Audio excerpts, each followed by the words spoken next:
Chapitre 3. La conversion. Comme tout le monde, j'avais d'abord cru à l'existence de Dieu. Suite aux raisons que vous connaissez, ma vision en ce qui concerne l'existence de Dieu avait complètement dévié. Les enseignements que me prodiguait le professeur, et les événements qui en découlaient, m'avaient complètement convaincu de la non-existence de Dieu. Mais, à partir d'un certain moment, je commençais à remarquer des contradictions entre ce que me disait mon professeur et la réalité quotidienne, qui n'était d'ailleurs qu'une illusion. À partir du moment où je parvins à comprendre l'existence d'une réalité surnaturelle, il me fut impossible de pouvoir distinguer le bien du mal, le vrai du faux. Je me laissais vivre en attendant que la vérité se manifeste en moi. Mais Dieu est amour, mes frères et sœurs. Il m'a fait voir clair. Le monde du cimetière.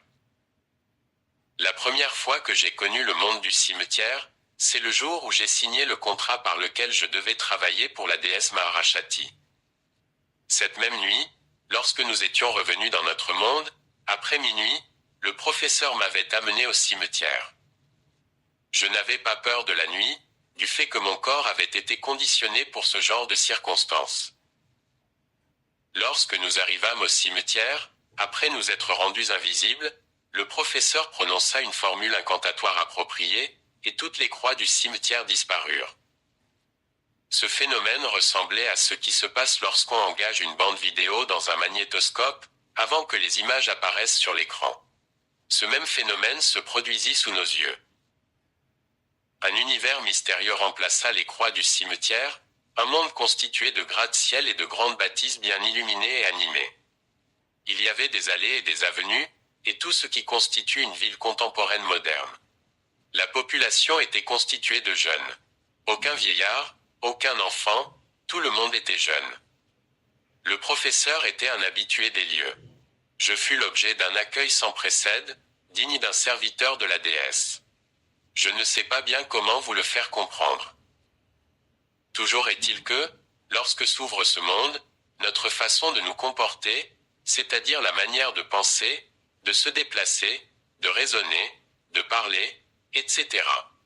Tout cela change. Par exemple, je voyais bien ces grandes bâtisses, mais je ne me suis jamais demandé en quelle matière elles étaient construites. On me fit visiter la ville. Je ne vis nulle part de dispensaire, d'hôpital, de maternité, ni d'hospice de vieillards. Je ne vis aucun infirme, c'est-à-dire aucun borgne ni handicapé quelconque. Les gens ne tombaient jamais malades. Bref, nous avions un autre corps. Lorsque je dis que la façon de raisonner ou de penser était différente, je vais illustrer par un exemple, pour vous aider à comprendre cette idée. Une fois, je fus convié à prendre part à une réception donnée au cimetière. Alors que la fête battait son plein, je voulus me déplacer pour atteindre un objet qui était cloué au mur et situé au-dessus de ma tête. En principe, j'aurais dû me lever et je me serais servi d'un escabeau ou d'un objet quelconque pour m'élever et atteindre ce qui était fixé sur le mur. Là, par la simple force de ma volonté, sans déployer aucun effort physique, et en restant toujours dans ma position assise, ma chaise se déplaça d'elle-même et s'éleva jusqu'à l'endroit où se trouvait l'objet, de telle sorte qu'il me fallut simplement tendre le bras pour prendre l'objet convoité. Ainsi, marcher n'était pas nécessaire, nous pouvions voyager à la vitesse de la pensée, ou bien nous planions. Il y avait des boissons, des cigarettes, ainsi que des filles pour nous divertir. D'ailleurs, j'avais mes petites amies parmi les filles du cimetière, je vous l'ai déjà dit. Nous nous approvisionnions en nourriture parmi les aliments produits dans notre monde. C'est l'une des raisons pour lesquelles les marchandises, surtout les denrées alimentaires, s'épuisent sur nos marches. Si les revenants ne venaient pas acheter tous ces articles dans notre monde, il n'y aurait pas d'inflation ni de pénurie. Les corps des esprits du cimetière ne tolèrent ni n'acceptent l'ivresse.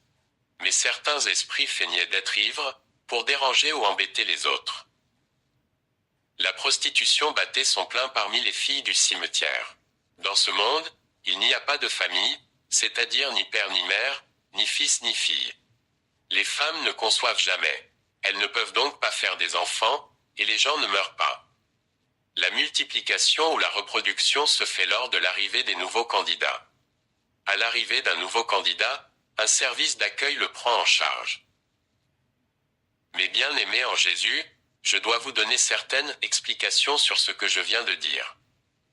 Jésus, notre Sauveur, nous a dit, « Celui qui croit en moi et qui garde mes commandements ne connaîtra jamais la mort. » Ailleurs, nous lisons dans la Bible, « Après la mort vient le jugement. » La Bible se contredit-elle? Non, mes bien-aimés, loin de moi une telle pensée. La Bible nous parle toujours de l'existence du ciel, lieu où habite Dieu, du paradis, lieu où se reposent ceux qui méritent le ciel, Luc 23h43, de l'enfer, et de l'abîme. Si vous lisez bien la Bible, vous comprendrez ces choses. Lorsque quelqu'un meurt, s'il doit aller au ciel, son esprit va directement au paradis, dans un lieu bien déterminé, différent du ciel où se trouve Dieu. Mais si le défunt est candidat à l'enfer, son esprit plane au-dessus de son cercueil, jusqu'à ce qu'on l'enterre. Avant qu'il ne soit enterré, certains magiciens peuvent parler avec cet esprit qui plane au-dessus du cercueil en se servant d'un miroir, ou d'eau prise dans le tourbillon d'une rivière, ou encore d'un certain parfum. Lorsque le cortège funèbre atteint le cimetière, les esprits chargés du service d'accueil prennent le nouveau venu en charge, et lui font visiter ses nouvelles habitations. C'est la fête. Quel contraste avec ce qui se passe sur la terre, mes chers frères et sœurs. Alors que les amis, les frères et connaissances du défunt versent d'abondantes larmes pour la disparition de leurs parents, ce dernier, émerveillé, se fait présenter son nouveau monde. Le mort voit ses anciens parents sur la terre et entend tout ce qu'ils disent, leurs pleurs, leurs lamentations, leurs doléances, mais il ne peut rien faire. La réaction de certains morts me faisait parfois beaucoup rire. De leur vivant, ils n'avaient jamais supposé l'existence de ce monde dans lequel ils se retrouvent subitement, un monde apparemment bien meilleur que celui qu'ils viennent de quitter. Leur réaction était très étrange. D'autres se moquaient des vivants qui se lamentaient à leur sujet. J'ai passé 7 ans dans ce monde du cimetière. C'est là que j'y ai pris tous mes repas, pendant ces 7 années. Car, à partir du moment où j'eus goûté au mets du cimetière, il me fut impossible de manger les aliments préparés dans notre monde.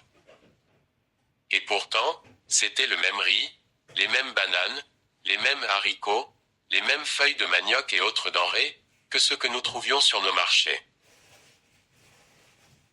En dehors de mes occupations, qui étaient de lier les talismans, je travaillais aussi dans le service spécial d'accueil, ainsi qu'au calcul de l'horoscope des esprits, retardataires, et au service de contrôle, je traquais les esprits, surtout les femmes, pour qu'ils ne sortent pas du cimetière pour déranger les vivants, la nuit dans les bars. Pour ce qui est des esprits retardataires, je vous donne quelques explications. Chaque cercueil n'était pas nécessairement accompagné de l'esprit de son occupant. Certains esprits n'accompagnaient pas leur corps au cimetière. Ces esprits erraient encore dans le vide, parce que le cordon d'argent qui relie le corps à l'âme s'était rompu avant le temps. Pour ramener ces esprits au cimetière, je me servais des inscriptions figurant sur les croix tombales, Néa. Le décédé le. À partir de ces données, j'établissais leur horoscope, et je déterminais leur planète. La planète me fournissait tous les renseignements possibles sur l'endroit où errait le défunt. Ceci nous permettait d'envoyer une équipe pour le récupérer. Tous les esprits n'étaient pas retardataires. Certains critères nous aidaient à classer les esprits retardataires dans diverses catégories. On nomme ainsi ces esprits à cause de leur retard. Ils rejoignent leur corps avec un retard de quelques jours. Mis à part les esprits retardataires, il y avait d'autres esprits qui n'accompagnaient pas leur corps, et pour lesquels on ne pouvait déceler aucun critère ni aucun signe de retard quelconque. D'après la taille de leur cercueil, j'avais compris que c'étaient des enfants. J'en conclus tout d'abord que les bébés n'avaient pas d'esprit. Mais, au fil des jours, je remarquai que certains cercueils de bébés étaient pourtant accompagnés de leurs esprits. Je répète que dans l'autre monde, tous avaient la même taille et le même âge. C'est à la taille du cercueil que je déterminais l'âge des nouveaux venus au moment de leur mort. Je ne comprenais pas comment certains cercueils d'enfants avaient des esprits, alors que d'autres n'en avaient pas. Ce n'est que plus tard que j'en eus l'explication, que voici. Normalement, les esprits des bébés ne viennent pas au cimetière, pour la simple et unique raison qu'ils sont purs devant Dieu, un corps. 7h14. Ils n'ont pas de péché. Les esprits des bébés qui venaient au cimetière n'étaient pas de Dieu. Que cette affirmation ne trouble pas votre entendement. Tout le monde n'est pas de Dieu. Rappelez-vous qu'au chapitre 1er, le professeur m'avait remis 2 cachets. L'un d'eux avait pour rôle de faire concevoir chaque femme avec laquelle je couchais. Ce sont ces bébés, issus d'une telle conception, dont les esprits viennent au cimetière, une fois que leurs noms sont rayés de la liste des vivants. S'ils parviennent à grandir sur la terre, ces enfants deviennent de beaux gars, des géants, qui occupent souvent des postes importants dans la hiérarchie humaine. Pour la plupart, ils sont célibataires mais riches. Je ne peux pas vous demander de vous mettre à ma place, chers frères et sœurs. Toujours est-il qu'il y avait, parmi les personnes décédées, certaines personnes que je connaissais bien. Pour ces personnes, après leur mort, les membres de leurs familles respectives cotisaient de grosses sommes d'argent pour célébrer des messes de requiem, ou messes des morts, afin que les âmes des défunts reposent en paix. Ironie du sort, c'étaient parfois les amis de mon professeur qui célébraient la messe pendant le jour, et qui nous rejoignaient ensuite la nuit au cimetière. Les parents ces défunts s'attendaient à ce qu'à partir de leur prière le « bon Dieu » pardonne les péchés des morts et les accueille dans son ciel. Alors que c'était moi qui, dans le cadre de mes attributions, m'occupais de l'installation des nouveaux venus. Telles furent mes occupations pendant plus de 7 ans dans le monde du cimetière. Depuis que j'avais entendu la chanson des pigeons sauvages, ma décision était pourtant prise. C'est à cette époque que l'idée me vint d'abandonner les pratiques magiques, mais seulement à partir de l'âge de 70 ans. En réalité, j'avais peur de mourir jeune et pauvre. Dans mon fort intérieur, je n'étais pourtant pas certain de pouvoir abandonner la magie, parce que je savais ce qu'il adviendrait de mon âme après ma mort, du moins d'après ce qu'on me laissait croire. Mais lorsqu'il me fut donné de découvrir la vérité, ma décision fut irrévocable. Le cercueil vide. D'habitude, lorsqu'on amenait un nouveau cercueil au cimetière, l'esprit du nouveau venu attendait à côté du cercueil, jusqu'à ce qu'on lui donne tout ce dont il avait besoin pour son installation. Ce jour-là, il y eut 3 entrées, donc 3 morts. À côté de ces 3 cercueils se tenaient 2 esprits qui attendaient leur installation. INY avait aucun esprit auprès du 3e cercueil. La nuit, lorsque j'arrivais, je trouvais 2 esprits au lieu de trop. Cela dépassa mon entendement, surtout qu'aucun des 3 cercueils n'était celui d'un enfant et qu'aucun de ces 3 cercueils ne montrait les signes qu'il s'agissait d'un retardataire. Je profitai de la présence du professeur pour qu'il me fasse la lumière au sujet de ces 2 cas précis. Je lui demandai pourquoi les esprits de certains bébés ne viennent-ils pas au cimetière, et où est l'esprit de ce 3e. En effet, je ne savais rien de tout cela. Le professeur me fit la réponse philosophique que voici, ces genres d'esprits ne viennent pas ici.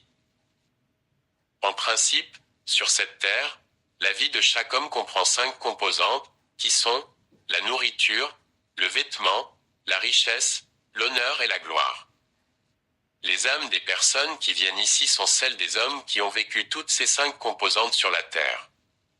Tandis que les âmes de ceux qui n'ont vécu que 2 ou 3 composantes de leur vie, pendant leur séjour sur la terre, ne viennent pas ici. C'est-à-dire qu'ils vivaient dans la simplicité et l'austérité pendant leur séjour sur terre, dans l'espoir de vivre les autres composantes de leur vie chez leur maître. Cette réponse du professeur, au lieu de satisfaire ma curiosité, ne fit que l'exciter davantage. Je voulus savoir qui était leur maître, et quel endroit était réservé à ceux qui ne venaient pas ici au cimetière après leur mort. À cette dernière question, le professeur ne donna aucune réponse. Pendant ma conversation avec le professeur, se tenait à côté de moi l'une de mes petites amies du cimetière, un esprit servant. Elle avait tout suivi de mon dialogue avec le professeur. Elle m'entraîna à l'écart et me dit « Chérie, je m'étonne des questions que tu poses au professeur, après tout le temps que tu as passé parmi nous. Est-il donc vrai que tu ne saches pas où est parti l'esprit du 3e cadavre? C'est étrange qu'une question pareille vienne de toi. L'esprit du 3e corps ne peut pas venir ici pour la simple raison qu'il est chrétien. Tu ne peux pas dire que c'est plein de chrétiens ici. Oui, Il y a des chrétiens qui viennent, mais ce sont des chrétiens de nom. Les vrais chrétiens ne viennent pas ici. Leur maître ne veut pas qu'ils viennent ici. Il ne veut même pas qu'ils voient l'existence de notre monde. C'est pour cela que, lorsqu'ils meurent, il les envoie chercher. Quant au lieu où ils partent, personne parmi tous ceux qui sont ici ne le connaît. Nous avons eu beau chercher l'emplacement de ce lieu, nous ne l'avons jamais trouvé, alors nous nous sommes résignés. Sais-tu pourquoi les vrais chrétiens ne viennent pas ici? Un vrai chrétien, s'il a de quoi se vêtir et se nourrir, cela lui suffit. Il ne cherchera pas la gloire, l'honneur, la puissance, ou encore la richesse. Ce sont ces trois dernières choses qui poussent les êtres humains à se séparer de leur maître et à venir ici. Quand j'eus entendu ces paroles de ma concubine, je fus saisi de peur. Peur de m'être trompé, ou d'avoir été trompé. Pour la seconde fois, je posai cette question. Quel est le nom du maître des chrétiens, et qu'est-ce qui nous attend, nous qui sommes ici maintenant? Ma petite amie sourit un peu, puis elle me dit, « Chérie, tu ne vas pas me dire que tu ne sais pas ce qui nous attend, nous tous qui sommes ici. Excuse-moi pour l'oubli, mais le nom du maître des chrétiens, c'est le roi de tout esprit, de toute chair, Nombre 16h22. À sa venue, quand il viendra pour juger les vivants et les morts, il nous condamnera, nous tous qui sommes ici, et il nous jettera dans un étang de feu éternel. C'est connu de tous. C'est pourquoi tu nous vois vivre dans l'opulence, car nous n'avons plus rien à perdre ni rien à gagner. Notre sentence est déjà tombée, nous n'attendons que son exécution. Alors, en attendant, nous nous amusons bien pendant ce sursis. » À ces mots, je me souvins de ce que me disait souvent mon professeur, à propos de ce qu'il adviendrait de mon esprit après ma mort. Jamais il ne m'avait parlé de jugement dernier ni de condamnation. Une colère froide inonda mon âme à l'encontre de mon professeur polonais. J'éprouvais pour lui une haine terrible. J'oubliais tous les bienfaits qu'il m'avait accordés. L'euro, de tous les esprits, c'est Jésus. Ces paroles du troisième Phébus me revinrent à l'esprit. Je me dis que ce que j'avais lu quelque part dans la Bible était donc vrai. Il ne m'était plus permis d'en douter. D'ailleurs, à quoi cela servirait-il encore de douter ou de nier l'existence de Dieu et de Jésus-Christ, puisque la source dont me parvenaient ces vérités n'avait aucun intérêt à me mentir. Tout mon corps tressaillit de la peur que j'avais ressentie. Je craignais que les autres sachent que j'avais enfin découvert ce qu'ils me tenaient caché depuis longtemps. Cette nuit-là, je pris la décision d'abandonner la magie et toutes ses pratiques, quelles qu'en soient les conséquences. Il fallait d'abord que je sorte du cimetière. Je fis semblant de travailler comme d'habitude, sans laisser personne pénétrer mes pensées. Le matin, vers 4 heures, je me rendis au lieu où se trouvait la sortie, et je récitai la formule incantatoire appropriée, pour la fermeture du monde invisible et l'ouverture du monde visible. Le monde féerique disparut pour laisser la place aux croix du cimetière plantées dans le sol. La rosée avait détrempé la végétation, et l'ombre de la nuit s'en allait, faisant ainsi place à un jour nouveau. Je décide d'abandonner la magie. Je savais que je devais mourir si je mettais fin à la pratique de la magie. La mort ne me faisait pas peur pour autant. Mon désir profond était désormais qu'après ma mort mon âme n'aille pas au cimetière pour attendre la condamnation éternelle, mais plutôt qu'elle aille à l'endroit où l'esprit du troisième corps était parti. Je ne voulais pas qu'après ma mort mon âme soit la risée de mes anciens partenaires, de ceux pour qui j'étais un traître. Mais pour que mon âme soit auprès du roi de tout esprit, il fallait que je devienne un vrai chrétien, pour que Jésus envoie chercher mon âme après ma mort. Pour devenir un vrai chrétien, il ne fallait pas que j'aille trouver mon professeur car il m'avait déjà donné son point de vue sur Dieu. À mon retour du cimetière, je partis trouver un pasteur. Je racontai à ce denier tout ce que j'avais fait dans le domaine de la magie, et tout ce qui m'attendait après avoir tout dévoilé à un non-pratiquant. Je ne lui ai pas caché ce qui m'avait poussé à abandonner la magie, car je voulais devenir un vrai chrétien. Il fallait que ce pasteur me dise comment faire, puisque mon professeur ne le savait pas. Le pasteur, bien qu'étonné et surpris de tout ce qu'il entendit de ma bouche, ne m'interrompit pas pourtant. Ce n'est qu'à la fin de mon récit qu'il me conseilla d'accepter le Seigneur Jésus dans mon cœur comme mon sauveur personnel, et d'aller remettre au professeur tous les soi-disant pouvoirs et protections en ma possession, NDR. Il termina par ces mots, « Tu ne mourras que si Jésus-Christ le veut ». Ma confession chez le pasteur avait pris assez de temps. Je retournais un peu tard chez le professeur, par rapport à d'autres jours. À la maison, je retrouvais le professeur assis dans le salon, l'air inquiet. Visiblement, il m'attendait, car, lorsque j'entrais, il me demanda aussitôt, « Où étais-tu passé ?» Je t'ai cherché partout après notre conversation, pour te parler de certaines choses que tu m'avais demandées, mais je ne t'ai plus revu, à mon grand étonnement. Où étais-tu passé? L'une de tes amies m'a dit que tu étais déjà parti. Je suis arrivé et je ne t'ai pas trouvé. Où étais-tu encore passé? Parle, je t'écoute, mon fils. Mon père, depuis plus de 10 ans je suis à vos côtés. J'ai cru à tout ce que vous m'avez dit, sans arrière-pensée, car je vous ai toujours considéré comme mon père. Mais, depuis un certain temps, j'ai commencé à remarquer certaines contradictions entre ce que m'aviez confirmé comme vrai, et la réalité que je vivais.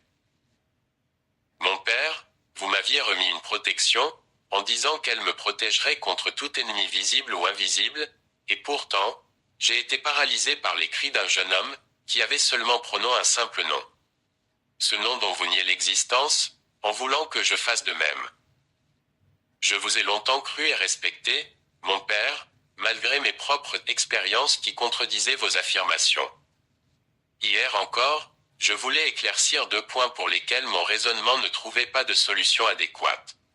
Votre silence n'a fait que confirmer mes doutes. Suite à votre silence, et grâce aux réponses données par cet esprit servant qui se tenait à mes côtés, j'ai donc décidé d'abandonner la magie et de suivre Jésus quelles que soient les conséquences. C'est pour que je ne vous lâche pas que vous m'avez longtemps caché la vérité. Vous me la cachiez de peur que je vous abandonne, le jour où je la découvrirai. Maintenant que je connais la vérité, je ne vois pas ce qui me retient ici, ni ce qui m'empêche de vous quitter, cher professeur. Je viens donc vous remettre toutes mes protections et tous mes pouvoirs, pour ne suivre que Jésus-Christ. Je désire qu'à ma mort mon âme ne retourne plus au cimetière, mais bien à l'endroit où est paix hier l'âme du corps qui n'avait pas d'esprit. Je veux maintenant suivre Jésus, pour qu'à ma mort il vienne me prendre et m'emmène à l'endroit que personne d'entre vous ne connaît. Excusez-moi, mon père, je dois vous quitter, et je dois quitter la magie. Je suis allé voir un pasteur ce matin et il m'a conseillé de tout vous remettre, protection et pouvoir, afin de devenir chrétien. C'est pourquoi je vous donne cet objet. L'objet en question était un petit flacon contenant un liquide visqueux. À l'intérieur de ce liquide se trouvait une Mami Wata, miniature, mais vivante. Une Mami Wata est une sirène, ou esprit des eaux, NDE. Le professeur m'avait très bien suivi. Il avait parfois acquiescé de la tête concernant certains points que je lui disais. Pour toute réponse, le professeur me dit « Ce n'est plus à moi que tu dois remettre tes pouvoirs et tes protections, mais bien à la déesse Maharashati. C'est avec elle que tu as signé le contrat t'obligeant à travailler toute ta vie. Alors, si tu tiens réellement à abandonner la magie, va trouver la déesse. Tu connais le chemin, et le moyen d'y parvenir. Si je peux encore te conseiller quelque chose, avant d'aller trouver la déesse, donne-toi un temps de réflexion. Si tu changes d'avis, viens me voir, et nous parlerons encore. Mais si tu tiens réellement à abandonner la magie, je te rappelle que tu mourras jeune et pauvre. » Dans mon excitation d'abandonner la magie, je n'avais pas réalisé toutes les conséquences graves de la réponse du professeur. En d'autres termes, je n'avais pas réalisé le risque que je prenais en me hasardant à aller au pays de la déesse Maharashati pour lui remettre mes pouvoirs. Après réflexion, je me dis que ce serait un suicide de ma part. Je voyais mal la déesse, après que j'ai cassé le contrat qui me liait à elle, venir me redéposer à l'endroit où j'étais entré, pour que je retourne sain et sauf dans notre monde. Alors que je faisais ma valise pour déménager de chez le professeur, l'idée me vint de ne pas partir au pays de la déesse, mais d'aller plutôt invoquer le docteur Kailash Peba, dieu de l'Inde, dans un cimetière situé non loin de la cité. Ce choix d'un cimetière situé non loin des habitations était conditionné par la peur. J'avais peur qu'après avoir remis tous mes pouvoirs et protections, on ne m'interdise la sortie, pour que mon corps soit retrouvé le matin par les passants, au cas où l'on me tuerait. Je me disais encore qu'au cas où ils voudraient me faire du mal, je pourrais crier au secours et être secouru par les passants. J'avais peur. Je déménageais de chez le professeur pour aller m'installer chez le pasteur, en attendant que ma vie se normalise. J'avais à présent terminé mes études et je détenais un diplôme d'ingénieur technicien en agronomie générale. Je n'avais pas encore songé à travailler ni à chercher un emploi quelconque. Il était temps que je le fasse alors. Puisque je devais partir le soir au cimetière pour rendre mes pouvoirs, il me fallut passer tout l'après-midi à écouter la bonne parole de Jésus, que me dispensa le pasteur. Il insista beaucoup pour que je remette à qui de droit tout ce qui me reliait encore au monde de ténèbres d'où je venais. Le soir du même jour, je me rendis dans un cimetière situé non loin de la cite, dans l'espoir de réaliser le plan que j'avais soigneusement conçu au cours de la joue. Arrivé au cimetière, j'invoquai le docteur Kailash Peba. Dans le passé, quand nous l'invoquions, le docteur manifestait sa présence par l'apparition d'une lumière lointaine qui grandissait au fur et à mesure qu'il approchait. Contrairement à sa manière d'apparaître habituelle, le docteur m'apparut cette fois en planant. Il se présenta en disant « Je suis le docteur Kailash Peba, Dieu de l'Inde. Voici, je marche dans les airs comme Dieu. » À mon tour, je me présentai, et je lui dis « Je viens de la part de mon professeur. J'ai abandonné la magie et toutes ses pratiques. Je viens donc remettre mes pouvoirs et mes protections. » J'enchaînai en lui remettant ceci. Après les avoir récupérés, le docteur me dit « Est-ce là l'unique raison de ta visite, ou as-tu autre chose à dire ? » « Je veux récupérer mes cheveux et la poussière de mon talon droit, lui répondis-je. Va dans le bâtiment numéro 2, au 2e niveau, regarde dans le tiroir de la 2e chambre à gauche, et tu trouveras tout ce dont tu parles. Je partis, et je récupérai mes objets. J'éparpillai la poussière et je brûlai les cheveux. Je retournai ensuite auprès du docteur. C'est tout, me demanda-t-il. C'est tout, docteur, répondis-je. C'est bien, c'est bien. Tu sais ce qui t'attend, tu connais les lois, demain à 12 heures, tu mourras, me prévint-il. Docteur, je mourrai si Jésus le veut, rétorquai-je. Sur ce, je pris congé de lui et je partis.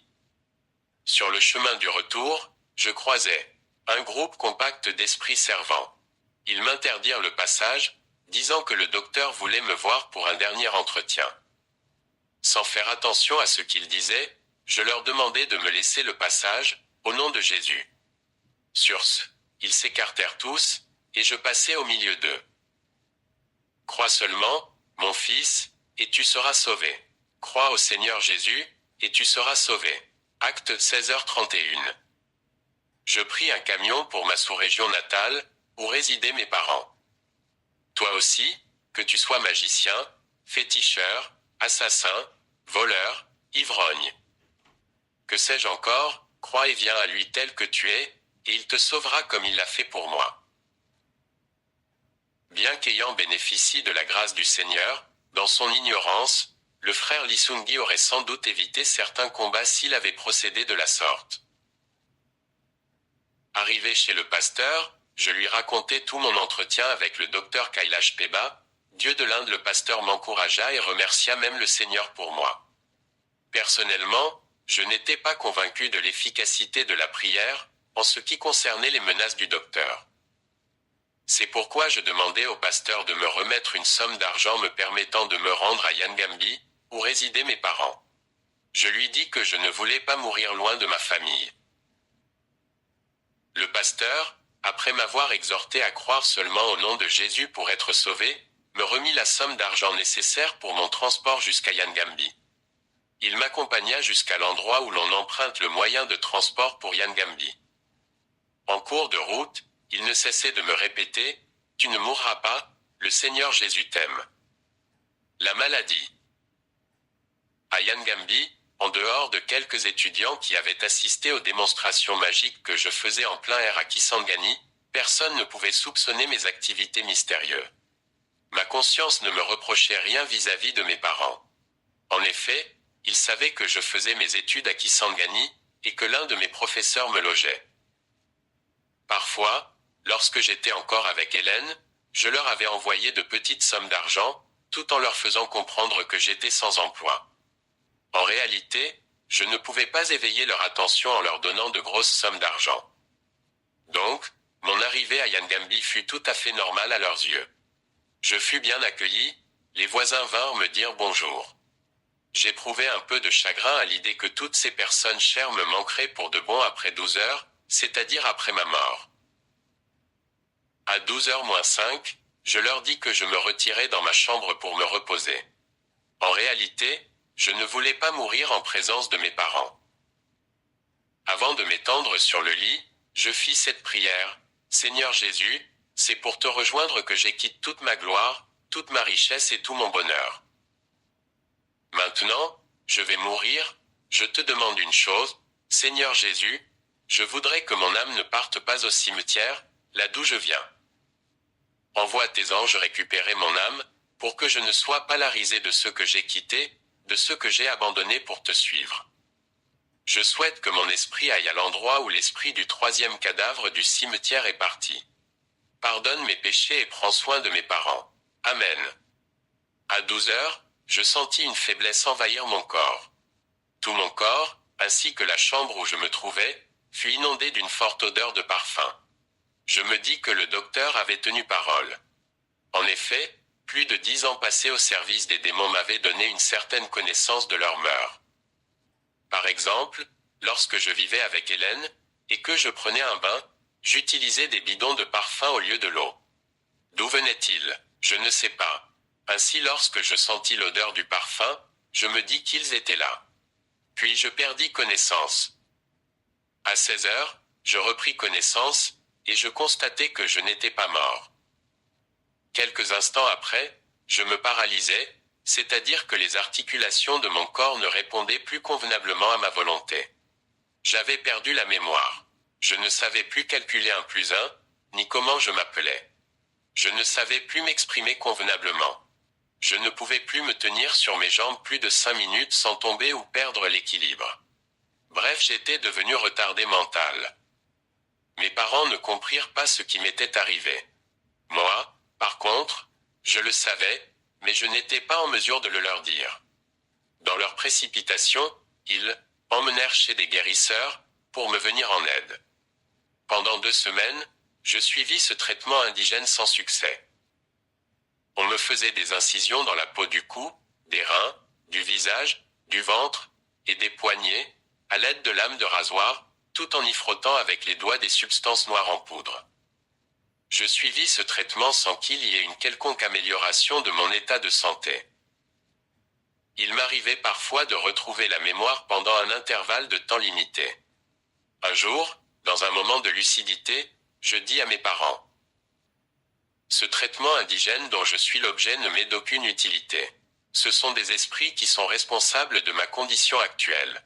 Ces féticheurs ne peuvent rien contre des esprits. Ils sont tous au service d'un seul et unique maître. Menez-moi plutôt à l'hôpital afin que j'aille y mourir, au lieu d'abîmer mon corps par ces incisions inutiles. À quoi bon toutes ces dépenses? Le lendemain, mes parents m'amenèrent à l'hôpital de l'INERA à Yangambi. Les médecins, après m'avoir examiné, diagnostiquèrent des palpitations cardiaques. Pour plus de précision, et pour ceux qui voudraient un jour vérifier la véracité de ce qui va suivre, je vous donne les noms des 2 médecins qui firent le diagnostic, le docteur Likwela et le docteur Kandé. Ces médecins conclurent donc que je me rétablirais après 2 semaines de traitement. Mes chers frères et sœurs, au lieu des 2 semaines prédites, je restai 2 ans à l'hôpital, pour n'en sortir que les pieds devant. 2 ans de privation et de souffrances atroces. Outre mon isolement et mes souffrances, il y avait aussi le problème de mon alimentation. En effet, s'étant passé à ne me nourrir que des aliments préparés au cimetière avait conditionné mon estomac. Je vomissais tout aliment préparé que je voulais avaler, ou bien il me causait la diarrhée. Je fus donc obligé de renouer avec mon ancien régime alimentaire, qui consistait à ne manger que des aliments crus. Lorsque j'étais encore chez le professeur, il m'était facile de suivre ce régime. Mais me permettre un tel régime dans un hôpital à Yangambi était un luxe, que mes moyens ne pouvaient satisfaire. C'est ainsi que je pouvais passer 3 à 4 jours à jeun, sans que personne ne m'apporte quoi que ce soit à manger. Je ne condamnais pas mes parents pour ce manque de nourriture. Je les comprenais. D'abord, ils n'étaient pour rien dans ce qui m'arrivait. Ensuite, les aliments qu'ils devaient m'amener étaient rares sur le marché. Enfin, la distance qui séparait l'hôpital de la maison était aussi pour beaucoup dans cette privation. Je les comprenais donc. Mes petits frères qui devaient m'amener la nourriture se fatiguaient aussi. Au fil des jours, mes parents se désintéressèrent de moi, à cause de la longueur de ma maladie. Une maladie qui n'avait d'ailleurs jamais été bien définie.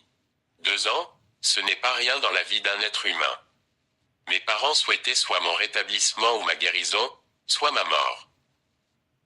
Car ils étaient excédés, oui, excédés, de me voir souffrir, et de se voir dans l'impossibilité de faire quoi que ce soit pour me venir en aide. Alors, ils priaient, demandant au Très-Haut de me guérir ou de m'ôter la vie, car le fait que je demeure dans cette condition ne satisfaisait personne, sauf Satan, bien entendu, mon ancien patron. Ma santé allait de mal en pis.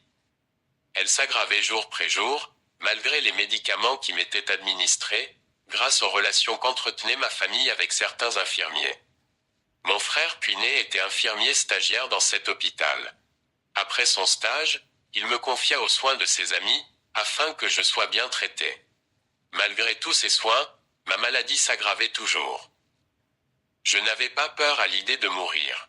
Ce qui me tourmentait était l'idée qu'après ma mort mon esprit puisse retourner au cimetière. Pour mettre fin à ce calvaire, je décidai de me suicider. Mais, me rappelant la condition des suicides au cimetière, je refusai d'exécuter ce que j'avais personnellement envisagé d'accomplir. Je préférais plutôt le réaliser par t'entremise d'une autre personne. Je demandai une fois à un infirmier de mettre fin à mes jours, par exemple en dépassant la dose de médicaments, ou tout simplement en empoisonnant. Sur le moment, l'infirmier ne répondit rien. 2 jours après, il vint se mettre au chevet de mon lit, et me tint ce discours. Ce n'est pas parce que tu es le frère de mon ami que tu dois te croire tout permis. L'acte que tu m'as demandé de commettre à ton égard est une ignominie dans le domaine de la médecine.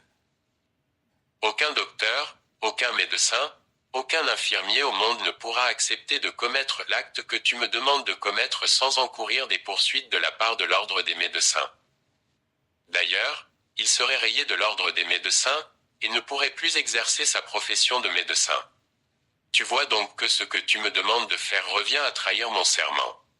Mais puisque tu veux mourir, attends, je vais t'y aider en te chassant d'ici. Comme ça, tu iras mourir où tu voudras, mais pas ici en tout cas. Je tiens à vous informer que cet infirmier s'était informé sur mon passé, et qu'il savait qui j'étais. Pour lui, ce que je lui demandais de faire était de la magie.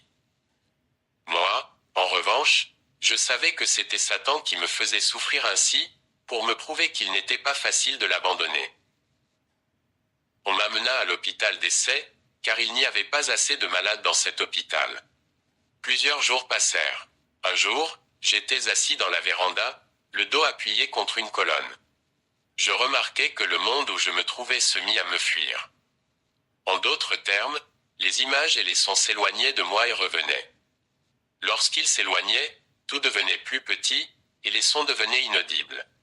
Ce phénomène dura au moins pendant 10 minutes, puis tout redevint normal. J'en informai mon infirmier. Ce denier me dit aussitôt que c'était la mort qui venait, et que si j'étais croyant il était grand temps pour moi de prier ou de me confesser. Contrairement à son attente, peut-être, qu'il me fit cette réponse, elle me remplit tellement de joie qu'il ne pouvait pas se l'imaginer. Je me dis qu'enfin j'allais mourir, que la souffrance et l'isolement étaient finis, ainsi que la maladie et les tourments, et que j'allais enfin voir Jésus. J'allais le voir face à face, lui, le roi de tout esprit, lui qui était tellement craint, lui, le summum de toute puissance. Après avoir annoncé à l'infirmier ce qui m'était arrivé, on me changea de chambre. Je fus alors transféré dans la salle des agonisants. Il y avait déjà un homme qui m'avait précédé dans cette salle, et qui occupait un lit. Il agonisait déjà. Je vous informe que, pendant les 5 jours qui avaient précédé mon changement de chambre, personne ne m'avait apporté à manger. En plus de ma maladie, j'avais donc faim, et, malgré les couvertures, j'avais froid. Je sentis en moi un affaiblissement total envahir tout mon être. J'étais couché sur mon lit de malade. Il y avait un jeune garçon qui était venu rendre visite à un parent malade. Après qu'il l'ait cherché partout dans l'hôpital, on l'envoya dans la salle où je me trouvais. C'est là qu'il retrouva son parent à l'agonie. Le jeune homme s'empressa d'aller prévenir la famille de l'état de leurs parents. Alors qu'il sortait, je lui fis signe de s'approcher. Lorsque je l'eus interpellé, il reconnut en moi le magicien de Kisangani. Il me reconnut malgré mon amaigrissement. Sans lui donner le temps de prononcer une parole, je lui dis d'aller aussi prévenir les miens de la gravité de mon état, et j'ajoutai. Je sens que la mort approche. Je vais mourir. Je le sens, et, d'ailleurs, les médecins me l'ont affirmé. Toi, par contre, va prévenir mes parents et dis-leur de se dépêcher, car ce sera leur dernière visite. Ils ne pourront plus revenir ici après ma mort, sinon pour transporter mon cadavre et l'enterrer. En mourant, je mets ainsi fin à leurs tourments. Dis-leur que je ne leur en veux pas de mourir si jeune. Ce n'est pas de leur faute. Eux, ils m'ont envoyé faire des études, et moi, parce que je voulais m'enrichir vite, j'ai tâté à la magie. Je n'ai qu'un seul regret en ce qui les concerne. Je meurs comme un chien. Je meurs comme quelqu'un qui n'a pas de famille, sans personne à côté de moi pour me fermer les yeux après ma mort. Je meurs affamé, depuis 5 jours, personne n'est venu me voir, et je n'ai rien mangé. Dis-leur que je ne leur en veux pas. C'est de ma faute. Va et répète-leur tout ce que je t'ai dit. Attendri par ce discours lugubre, le jeune garçon se mit à pleurer. Il refusa de partir, me disant qu'il préférait attendre que je meure, pour qu'il me ferme les yeux après, et qu'ensuite, il partirait faire la commission. Mais je refusai catégoriquement sa proposition. Pour le convaincre, j'ajoutais, fais vite. Peut-être que si tu te dépêches, ils pourront venir me trouver encore vivant, et ainsi je pourrai leur dire ce que je n'ai pas eu le courage de te dire. Fais vite. Rassuré, le jeune garçon s'en alla, mais il était triste. Quelques heures après le départ du jeune homme, j'éprouvais des sensations bizarres dans mon corps. Allongé sur mon lit dans la chambre où je me trouvais, je vis le ciel descendre à une vitesse vertigineuse et me couvrir les yeux. Je répète que je me trouvais dans la chambre de l'hôpital. Je tournais les yeux de gauche à droite pour essayer de comprendre ce qui m'arrivait, mais, partout où je tournais la tête, je ne voyais que le bleu du ciel. Pas le noir de la nuit, mais le bleu du ciel. Ma vue était partie, éclait, 12/4. Quelques instants plus tard, les sons s'éloignèrent. Je sentais les bruits qui étaient autour de moi s'éloigner petit à petit, jusqu'à disparaître complètement. Aucun son ni bruit ne m'était plus audible. J'en conclus que j'étais devenu sourd. Louis était parti à son tour. Éclat, 12/6. Je n'étais pas aveugle, si pourtant je ne voyais que la couleur bleue. J'étais sourd. Je ne voyais rien et n'entendais rien de ce qui se passait autour de moi, mais je sentais tout ce qui s'y déroulait. J'étais donc encore conscient, en quelque sorte. Un moment après, je constatai que mes mâchoires pesaient tellement lourd et n'obéissaient plus à la force de ma volonté pour s'entr'ouvrir ou se refermer. Je ne pouvais plus parler ni faire sortir un son quelconque. Pourtant, mon cœur battait toujours et je respirais, bien qu'avec peine, mais je respirais quand même. La parole était partie, éclat, 12/6. Puis je sentis tout à coup un froid glacial, pour ne pas dire mortel, m'envahir et saisir mes orteils et mes doigts. À partir des orteils et des doigts, ce froid gagna progressivement tout mon corps, et convergea vers le cœur. Chaque membre de mon corps traversé par ce froid devenait insensible, comme s'il n'existait plus. Il me devint alors impossible de bouger, même un petit doigt. Tous les membres de mon corps étaient devenus trop lourds et ne m'obéissaient plus. Le toucher venait de partir. Éclat, 12/7. Puis vint le moment critique, moment atroce que traversait tout être né de femme. Les battements de mon cœur résonnaient en moi avec une grande amplification, à la manière d'un marteau sur l'enclume d'un forgeron. Toum, toum, toum, la séquence des coups devint irrégulière. L'intervalle entre coups et le suivant s'élargissait de plus en plus. J'eus peur et je voulus crier. Éclat. 12/7. Je voulais crier pour demander de l'aide, appeler au secours. Mais la voix ne sortait plus de ma gorge. Je voulais appeler un prédicateur de la bonne parole, le pasteur pour me baptiser. Je voulais même faire une courte prière, mais les idées ne me venaient plus, était trop tard. Tout était embrouillé dans ma tête. Je souffrais, et ma souffrance augmentait de plus en plus. Mes chers frères et sœurs en Christ, j'ai pleuré, regretté ma vie, surtout ma jeunesse. Je me dis que c'était ma faute si je devais souffrir ainsi. Pourquoi avais-je cherché à m'enrichir? Pourquoi avais-je cherché la puissance et la gloire en ayant recours aux moyens malhonnêtes? Pourquoi avais-je suivi aveuglement les enseignements du professeur? Pourquoi avais-je pratiqué la magie? Maintenant, je devais mourir prématurément, jeune et pauvre, alors que ceux de mon âge vivaient encore, bien que pauvres mais quand même vivants. Maintenant, je devais payer le prix, mais quel prix? Éclat. 12/3. Une douleur lancinante m'étreignit le cœur. On aurait dit qu'un chirurgien mystérieux, mieux encore, qu'un boucher, coupait à vif, à l'aide de ciseaux, une région située au centre du cœur. À chaque coup de ciseau, la douleur augmentait d'intensité. À chaque coup, j'inspirais une grande bouffée d'air. J'inspirais de l'air en grande quantité, mais mes poumons ne s'emplissaient jamais. On aurait dit qu'ils étaient troués et laissaient passer l'air sans le retenir. Nous savons tous que la respiration consiste à inspirer de l'air frais et à expirer l'air déjà traité par les poumons. Mais moi, je ne faisais qu'inspirer, alors que mes poumons ne me permettaient pas d'expirer. À chaque nouveau coup, la douleur devenait de plus en plus aiguë, et j'inspirais à présent de bien plus grandes bouffées d'air que les fois précédentes. Bien chers frères et sœurs, c'est à ce moment précis que tout homme a besoin de son Créateur. D'ailleurs, je n'ai pas de commentaire à faire là-dessus, puisque vous êtes déjà nés. Vous mourrez donc un jour, et vous passerez par cette expérience pour vérifier sa véracité. Je n'arrive peut-être pas à trouver les termes appropriés, mais les choses sont ainsi. C'est à ce moment-là que tu désireras connaître ton Dieu, toi qui ne l'as pas encore connu, et qui t'obstines à l'ignorer. Enfin, le dernier coup de ciseau coupa ma dernière tranche. Tout l'air contenu dans mes poumons sortit et j'expirais. J'étais mort. De l'autre côté de la mort. Quelques secondes après que mes poumons aient rejeté tout l'air qu'ils contenaient, je me vis me lever et me mettre sur mon lit, de sorte que mes pieds touchaient le sol. À côté de moi, sur l'autre lit, je remarquai une personne qui se levait aussi de son lit. Cette personne voulut savoir si j'étais prêt pour le voyage. En effet, il me semblait que je devais faire un certain voyage, mais pour aller où je ne savais pas. Alors je lui répondis par l'affirmative. Mon nouveau compagnon et moi, nous descendîmes de nos lits respectifs, et nous nous dirigeâmes vers la sortie. Tout en nous éloignant, je jetai un coup d'œil à l'endroit que je venais de quitter. Sur le lit, je remarquai une forme allongée et recouverte d'habits. Je ne reconnus pas cette forme comme étant mon ancien corps, puisque j'en avais un autre, et que je n'étais pas fou non plus. Nous descendîmes donc des lits et nous nous dirigeâmes vers la sortie, dans le but de trouver un moyen de transport pour nous amener à la destination. Je précise que cette destination nous était inconnue jusqu'alors.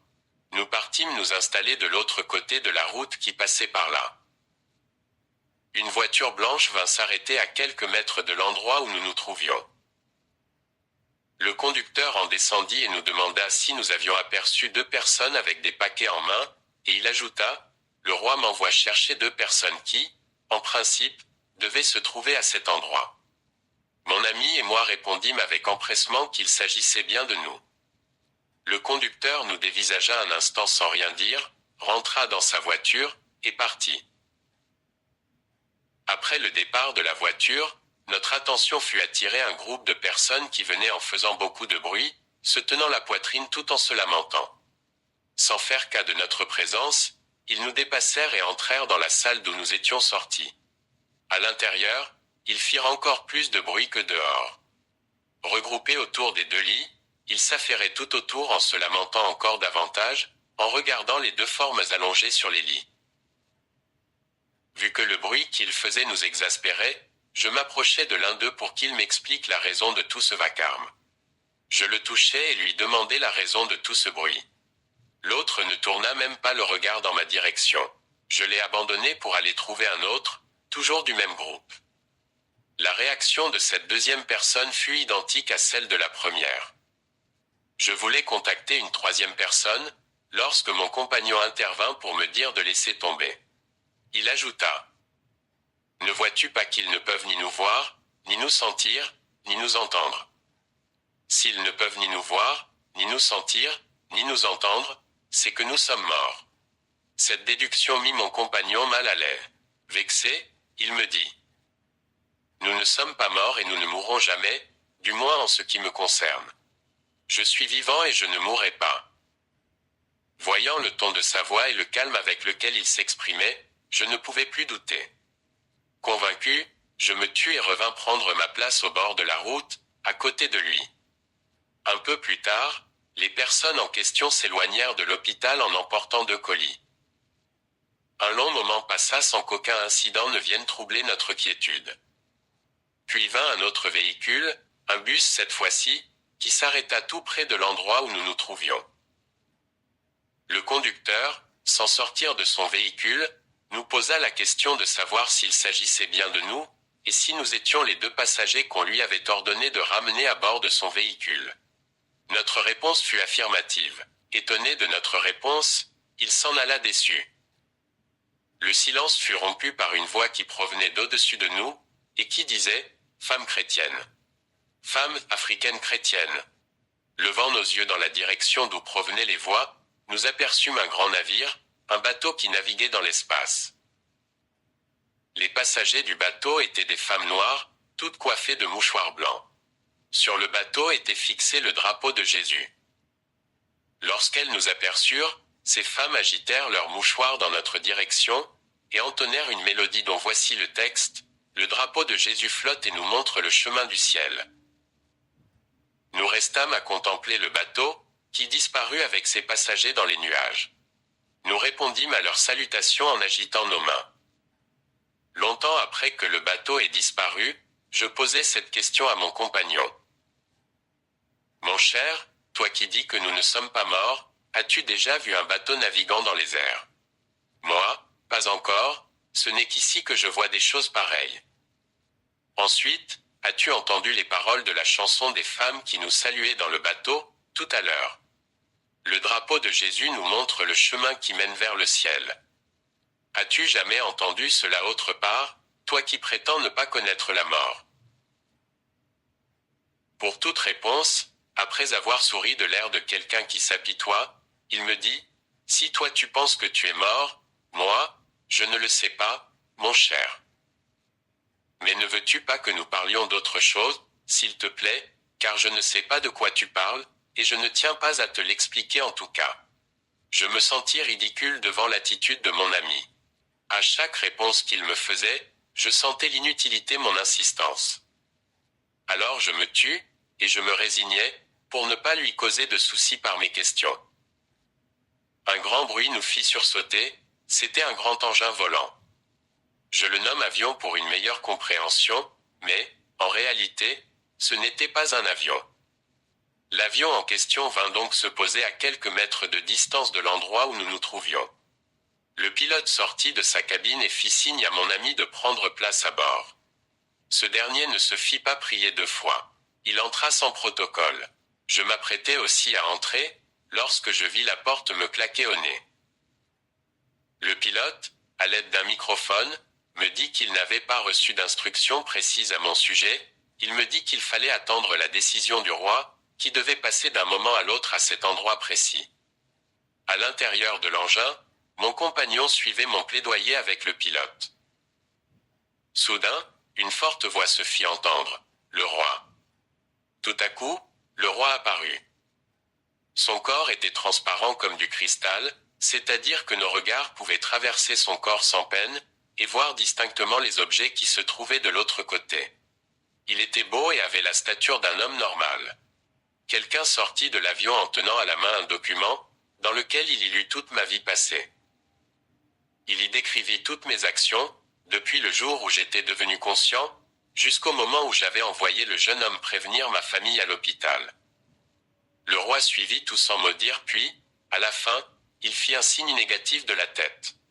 Il ne prononça aucune parole. Puis il disparut. Au même instant, l'avion décolla en emportant mon compagnon.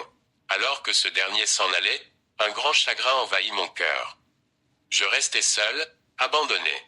Ce sentiment d'isolement me fit si mal que j'eus envie de pleurer.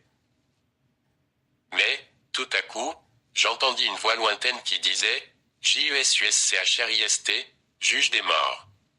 JESUSCHRIST, juge des morts. JESUSCHRIST, juge des morts. » Cette voix s'approcha de moi et s'amplifia de telle manière qu'à la troisième fois je sentis comme si mes tympans éclataient. N'y tenant plus, et dans un ultime effort, je me réveillai. Un ressuscité à Yangambi. J'étais donc revenu à la vie. Lorsque j'ouvris les yeux, la première chose que je remarquai furent les rameaux de palmier qui pendaient au-dessus de ma tête. Lorsque je tournai la tête autour de moi, il y eut instantanément deux mouvements dans la foule qui était autour de moi, ceux qui étaient tout près s'enfuirent, se sauvant loin de moi, alors que ceux qui étaient éloignés s'approchaient pour voir pourquoi les autres fuyaient. Il y eut donc deux mouvements simultanés. L'heure était à la contemplation et à l'admiration. Personnellement, je ne comprenais rien de ce qui se passait. Il y avait plusieurs personnes autour de moi. Parmi elles, je reconnus certains visages. À ma gauche, il y avait un cercueil avec tous les éléments prêts pour une inhumation. Il y avait des draps bien blancs, des oreillers, et une partie de mes habits. Je portais un costume que je ne rappelais pas avoir déjà porté. J'avais aux pieds des chaussettes blanches, et des gants blancs aux mains. Tout sentait le parfum. Le flacon était d'ailleurs déposé au bord du cercueil. Il était près de 14 heures lorsque je revins à la vie. Des bougies brillaient aux quatre coins du cercueil. Lorsque je réalisai ce qui s'était passé, une grande joie inonda mon cœur. J'étais mort, et maintenant j'étais revenu à la vie. En me levant du lit où j'étais allongé, mes premières paroles furent « Gloire à JESUSCHRIST, JESUSCHRIST est vivant ». Les gens autour de moi s'étonnaient, se demandant où j'avais connu Jésus. Après ce moment de joie immense, j'émis le vœu de me rendre à l'hôpital où j'avais été hospitalisé, et où j'étais décédé. Lorsqu'on apprit ma résurrection, tout le monde accourut pour me voir. J'avais passé plus d'une journée chez les morts. Car j'étais mort la veille vers 10 heures, et j'étais revenu à la vie le lendemain vers 14 heures. On m'apprêtait déjà pour mon enterrement lorsque je revins à la vie. En route vers l'hôpital, tout le monde s'étonnait de ce que je parlais de Jesus Sauveur. Je sentais qu'une force m'entraînait vers l'hôpital. Je ne savais même pas ce que j'allais y faire. Arrivé à l'hôpital, je fus reconnu par les malades comme le décédé qu'on avait emmené la veille. Sans m'occuper de ce qu'ils disaient, je m'écriai à haute voix, « Gloire à JESUSCHRIST, JESUSCHRIST est vivant ». Ces paroles, prononcées vers 15 heures dans un hôpital de Yanganibi produisirent un grand miracle. Tous les malades furent guéris. Tous, sans exception, même ceux qui avaient été opérés dans l'après-midi de ce même jour. Tous furent guéris, et les médecins n'en revenaient pas. L'un d'eux, le docteur BAYLO, s'approcha d'un ancien malade qu'il avait lui-même opéré dans l'après-midi. Mais, en voyant ce denier sautiller et courir de joie, il crut qu'il était devenu fou, en plus de sa maladie, ou que c'était lui-même qui devenait fou. Pour en avoir le cœur net, il appela un malade et l'obligea à se déshabiller. Ce dernier, sans vergogne, ne se fit pas prier 2 fois. Alors le docteur remarqua comment celui qui avait formé le corps de l'homme avec la poussière de la terre savait guérir, lui, Jesus. Il ne restait plus aucune cicatrice ni trace quelconque de la moindre intervention chirurgicale. Pour un miracle, c'en était un. Un vrai, en tout cas. Le médecin ne savait plus que penser ni que dire. Bien sûr, il savait bien définir ce qu'était un miracle, mais il n'en avait jamais palpé un. Ce jour-là, l'occasion lui fut donnée d'en voir un, et il crut. Le soir même, il fut baptisé par immersion au nom de Jesus. Faute de malade, l'hôpital resta vide. Après ce grand miracle, je me souvins de mon compagnon de voyage, celui qui avait pris l'avion. J'exprimai le vœu qu'on m'amène chez lui. Là, je vis que le deuil battait son plein. Je m'approchai de ses proches parents et je leur demandai de m'écouter. Lorsqu'ils me reconnurent, ils se turent tous. Je leur conseillai de ne plus pleurer, mais de se réjouir, puisque leurs parents décédés étaient, bien, à l'endroit où ils se trouvaient actuellement. Je leur expliquai tout ce qui s'était passé, et comment j'avais eu du mal à faire comprendre aux décédés que nous étions morts. Comment mon compagnon m'avait conseillé de ne pas chercher à connaître les raisons du vacarme qu'il faisait. Je leur fis comprendre que les pleurs et les lamentations n'avaient rien à voir avec les morts. Tout ce dont ces derniers avaient besoin, c'était du calme et de la tranquillité. Je leur expliquai aussi comment le grand roi avait envoyé tout un avion pour transporter leur frère qu'ils pleuraient. Tous me suivirent d'une oreille attentive. Personne n'osa m'interrompre. À la fin de mon récit, personne ne se remit à pleurer. Il était temps d'aller enterrer le corps de mon compagnon. Bien qu'affaibli par la maladie, je transportais aussi le cercueil de mon ami. Je me disais en moi-même, si j'étais encore dans la magie, je ne pourrais pas voir l'esprit de celui-ci. Arrivé au cimetière, il y avait 2 trous creusés à même le sol au même endroit. L'un m'était destiné, et l'autre était pour mon compagnon. Nos tombes étaient mitoyennes parce que nous étions décédés le même jour. La vue de ma tombe suscita en moi les mêmes sentiments d'isolement que j'avais ressentis lorsque l'avion avait décollé, emportant mon ami. La fatigue, la faim et le chagrin finirent par briser le peu de force qui me restait encore.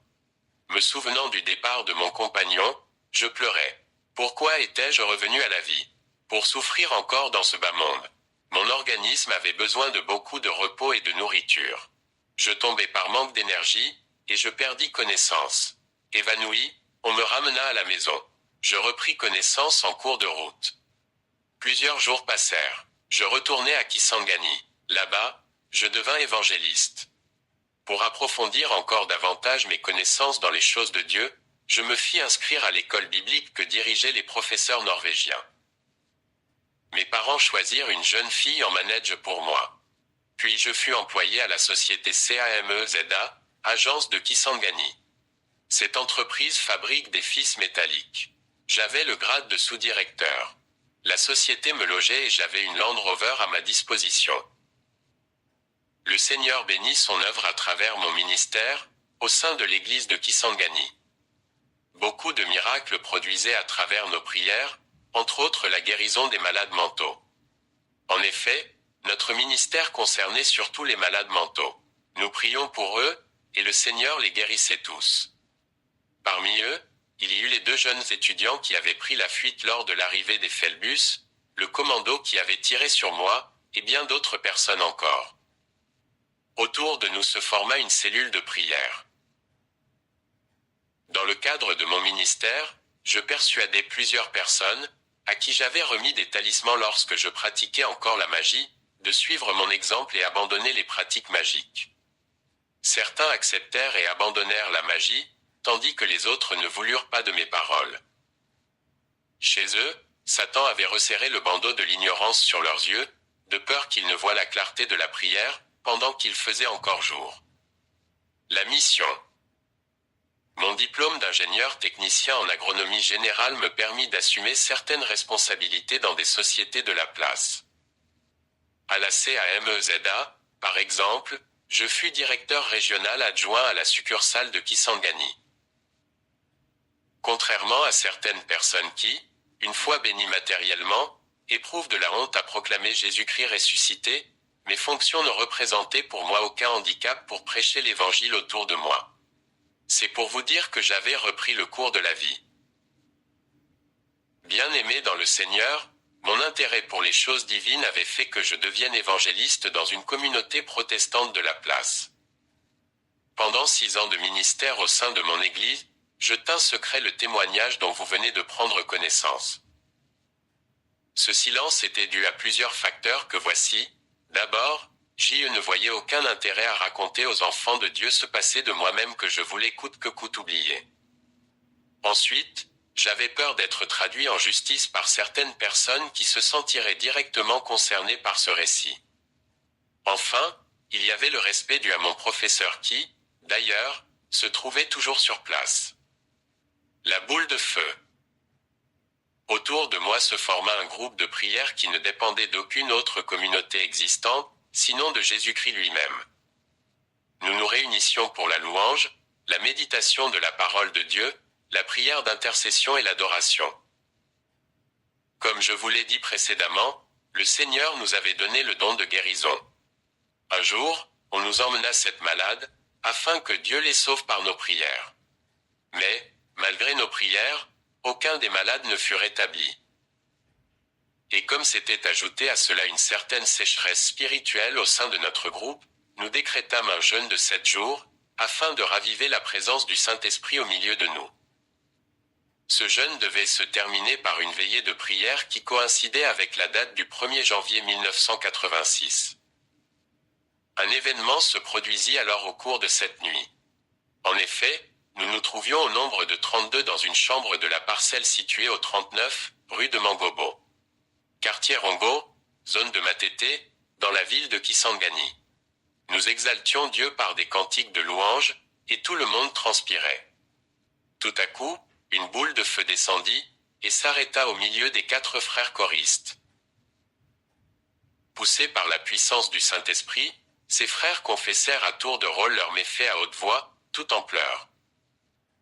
Cette confession nous laissa pantois, car nous n'aurions pu imaginer un seul instant avoir au sein de notre chorale des voleurs, des escrocs, des impudiques et des assassins. Mais, prenant part à leur sincérité, nous nous mîmes également à pleurer, en implorant pour eux le pardon du Tout-Puissant.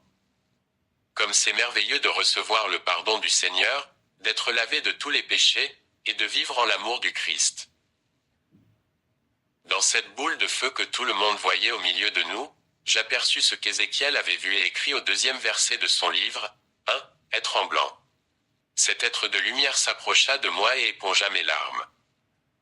C'est alors que, ne pouvant maîtriser mon émotion, j'explosai de joie et je criai à haute voix, « Mes frères, le Seigneur Jésus-Christ a effacé mes larmes, le Seigneur est là, il est au milieu de nous. » En effet, mes frères constatèrent que mes joues humides étaient effectivement devenues sèches.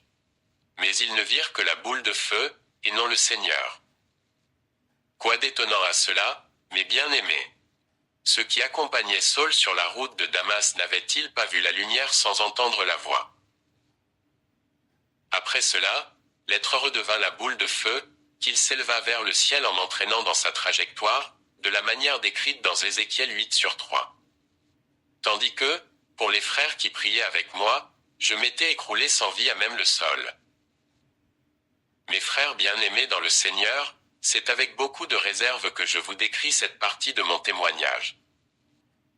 En effet, il m'est difficile de vous situer avec précision ces faits dans le temps comme dans l'espace, tout simplement parce que tout s'est déroulé en dehors de mon corps mortel et de la terre. Que cette réserve soit considérée sous le même angle que celle avancée par Paul dans 2 Corps. 12/2-3. Tout au long de notre escalade, je vis plusieurs personnes quitter la terre vers le ciel, l'être dont il m'était toujours difficile de distinguer la forme me dit.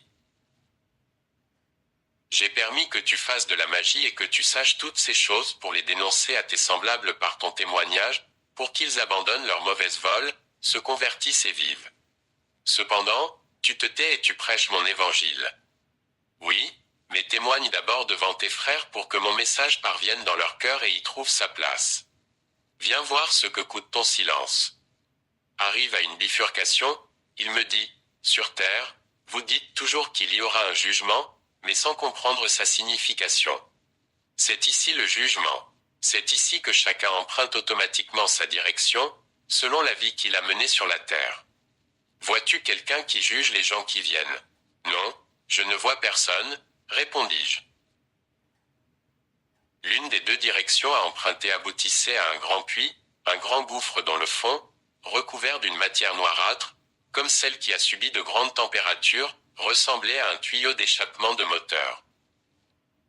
Nous nous approchâmes du puits de façon à en avoir une bonne vue d'ensemble. Et je vis des gens parmi lesquels se trouvait ceux que j'avais pervertis, et que l'on haine précipité dans le gouffre.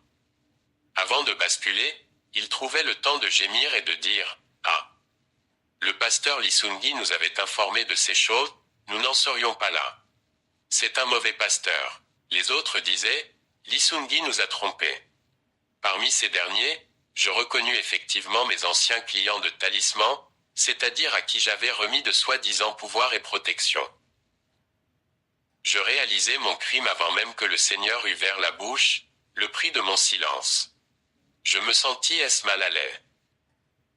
Se tournant lentement vers moi, et tout ému, le Seigneur me dit, « Toutes ces personnes que tu regardes périr portent mon image. J'ai sacrifié ma vie pour le salut de chacune d'elles. Mon sang a donc coulé pour le pardon de toutes ces âmes. Peux-tu estimer la valeur de l'âme d'un être humain ? Mais sache que la terre et les cieux n'équivalent pas à la valeur d'une âme.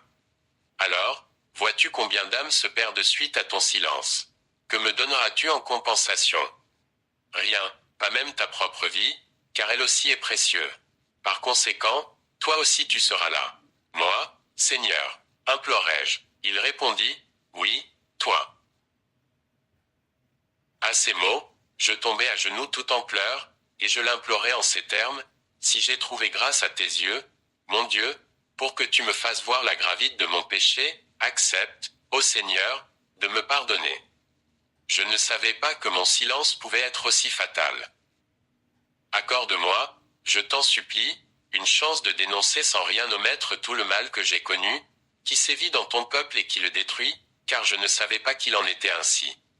Pardonne-moi. Ici, il n'y a pas de pardon, répliqua le Seigneur. L'enceinte est la mare. Mais le Seigneur me fit signe de me lever et de le suivre.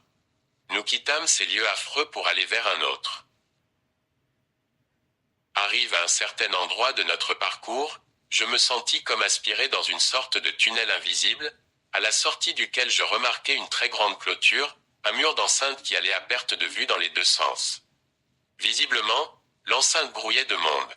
Il y en avait même au-dessus du mur, et il semblait heureux. Je me dirigeai vers la porte avec l'intention d'entrer, mais, lorsque j'y fus arrivé, l'homme à côté de moi me dit, « N'entre pas, car tu ne saurais en sortir. » Malgré ce sage conseil, ma curiosité me poussa à essayer d'entrer quand même par mes propres moyens, mais sans y parvenir. C'est-à-dire qu'à chaque tentative, comme s'il lisait dans ma pensée, mon compagnon intervenait énergiquement pour m'empêcher de le faire. Il me demanda d'attendre ici, ce que je fis. Lorsque je tentais de réaliser ce qui m'arrivait, une femme apparut à quelques pas de nous. Une femme triste et mal vêtue qui avançait sans ardeur vers nous, en pleurs, et en fredonnant la mélodie que voici, « Même si sur cette terre j'éprouve des difficultés, ces difficultés ne sont que passagères, car chez Jésus, mon Sauveur, je serai à l'aise. Alléluia, Alléluia. » Le grand portail s'ouvrit et un homme robuste sortit de la clôture, portant de beaux habits qu'il remit à cette femme. Celle-ci s'habilla proprement sans cesser de chanter sa mélodie, dont la deuxième strophe disait ceci. « Même si on nous rejette sur la terre, ce rejet n'est qu'éphémère, car le Seigneur Jésus m'aime. Alléluia, Alléluia. » Pendant tout le temps mis par la femme pour s'habiller, la porte était restée entr'ouverte, ce qui me permit d'apercevoir l'ambiance qui régnait à l'intérieur. Plusieurs personnes, toutes heureuses et munies de divers instruments de musique, maracas, synthétiseurs, harmonica, exprimaient leur joie en chantant des cantiques de louanges dédiés au Créateur. Je pus même retenir quelques-uns de ces cantiques, que j'appris plus tard à mes choristes. Mais leur interprétation était loin d'égaler ce que j'avais entendu. En voici un extrait. Notre salut, émane du Très-Haut, notre salut, émane du Très-Haut, Bien-aimés dans le Seigneur, vous ne lisez que des mots, des paroles, mais moi j'ai vécu la scène et entendu le cantique de louange au Très-Puissant. Ah, qu'il soit loué à jamais. Amen. Puis, de l'endroit où nous étions, nous vîmes un homme bien portant venir dans notre direction, mais il marchait en zigzagant. On aurait dit un ivrogne ou un aveugle, ou encore quelqu'un qui ne connaissait pas son chemin. Lorsque l'homme fut arrivé à proximité de nous, deux êtres tout de rouge vêtus surgirent de je ne sais où, l'empoignèrent et l'entraînèrent dans une direction opposée à la porte de l'enceinte. Mon compagnon me demanda de les suivre, ce que je fis. Au bout de la course, j'aperçus des mares semblables à de très grands bassins, et un fleuve d'un liquide rougeâtre bouillant, comparable à de l'huile de palme chauffée à 2000 degrés. À la vue de la mare en ébullition, l'homme essaya de résister, mais ses deux gardes le soumirent à un plongeon dans le liquide. Au contact de son corps avec cette matière bouillante, l'homme ne put s'empêcher de lâcher un gémissement infernal. Il se débattit à la manière d'un poisson de mer qu'on grille, et son corps prit la forme d'un fossile de science-fiction. En observant la scène, je me dis que je n'aimerais pas partager le sort de cet homme. À côté de moi, mon compagnon, qui lisait manifestement dans mes pensées, me dit avec simplicité, « Si, si.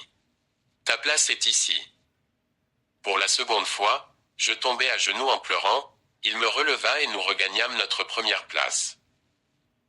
Entre-temps, sur le chemin du retour, il m'expliqua, cet homme était un homme de bien, il faisait des aumônes aux pauvres et de grande libéralité aux indigents. Juste au moment de sa maladie, une situation a fait qu'il s'est emporté furieusement, au point d'en succomber, sous le choc de l'émotion. Comprends donc qu'au moment de sa mort, il n'était pas animé de mon esprit, mais plutôt par celui de la colère. Et pourtant, vous lisez que celui qui n'a pas l'esprit de Christ ne peut pas lui appartenir. Rome, 8/9. Ce qui a donc manqué à cet homme, c'est l'esprit, pour le conduire à moi. C'est pourquoi tu l'as vu être amené sans qu'il puisse résister. Mes bien-aimés, l'apôtre Paul voyant la perversion du cœur humain, qui est toujours enclin au mal, nous conseille de ne pas conserver en nous la colère, que le soleil ne se couche pas sur ta colère, nous dit-il. En effet, j'ai regretté le sort réservé à cet homme. Après cela, je vis venir une femme. Elle marchait lentement, traînant derrière elle un fardeau. Au fur et à mesure qu'elle approchait, ce qu'elle traînait lourdement entre ses jambes pouvait être distingué, c'était son sexe. Un sexe qui avait grossi démesurément, au point qu'elle le traînait à même le sol.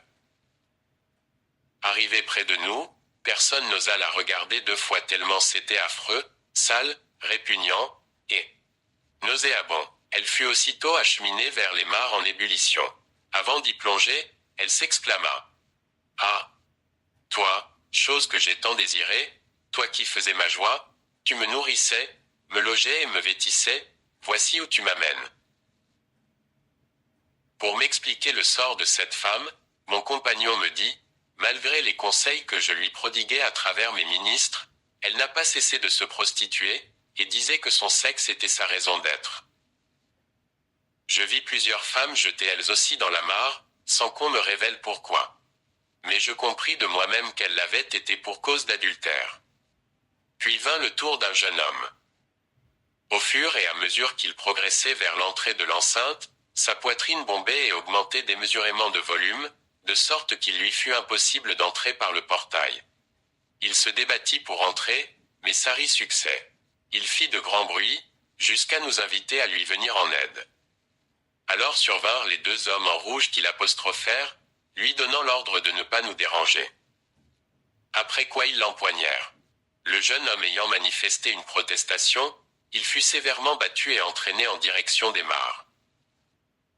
C'était un grand bagarreur, un assassin très féroce, et voici où l'amène sa méchanceté. M'expliqua mon compagnon. Après cela, une femme vint pour entrer dans l'enceinte. Juste dans l'entrebâillement de la porte, plusieurs enfants vinrent s'enrouler et bloquer les gonds, dont ils empêchèrent tout mouvement. N'ayant pu entrer dans l'enceinte, la femme fut surprise par les deux hommes en rouge qui l'entraînèrent de l'autre côté, tandis que les enfants regagnaient l'intérieur. Voici l'explication que je reçus, cette femme a tué plusieurs personnes par des avortements. Elle a beaucoup avorté, depuis son jeune âge jusqu'à son mariage. Sans succès, j'ai envoyé plusieurs personnes pour qu'elle se repente et abandonne ces abominations. Mais elle répondait toujours qu'un fœtus n'est qu'un amalgame de sang et pas un être humain. Et pourtant, l'esprit qui anime cet amalgame de sang est le même que celui qui anime un vieillard. En effet, c'est le corps qui évolue et grandit, mais l'esprit reste le même. Ainsi, celui qui tue au moyen d'une arme blanche, celui qui tue par des procédés magiques, et celui qui tue par n'importe quel autre moyen, sont tous dans le même sac que ceux et celles qui tuent par avortement. Pour cela, il serait préférable qu'ils ne soient pas nés. Ensuite, je vis venir un homme qui fredonnait une chanson, tout joyeux. Lorsqu'il s'approcha de l'enceinte dont la porte venait de lui être ouverte, 6 femmes s'échappèrent de la mare et lui bloquèrent le passage en protestant énergiquement contre le fait qu'on lui avait ouvert la porte. Elles dirent, ce serait de l'injustice que cet homme soit sauvé et que nous subissions seuls le châtiment. Puisqu'il est la cause de notre perte, que justice soit faite. Le Seigneur me questionna, te souviens-tu de la femme qui est entrée ici? Oui, répondis-je. Alors il m'expliqua. Elle est l'épouse de cet homme. Ils étaient pauvres lors de leur mariage. Ma servante me suppliait souvent de lui venir en aide. J'exauçai sa prière en la comblant de biens, et elle devint très riche. Cependant, malgré ses richesses, elle ne m'abandonna pas. Son mari, cet homme que tu as vu entrer ici, lui confisqua tous ses biens et se les appropria. Comble de tout, il la répudia pour épouser celle que tu as vue. Bien qu'elle ait été répudiée, ma servante ne cessait d'implorer mon pardon pour son mari, et pour que je le fasse revenir à la maison. Suite aux interventions de sa femme, toute la colère que j'avais contre cet homme fut apaisée, Matt. 19/4.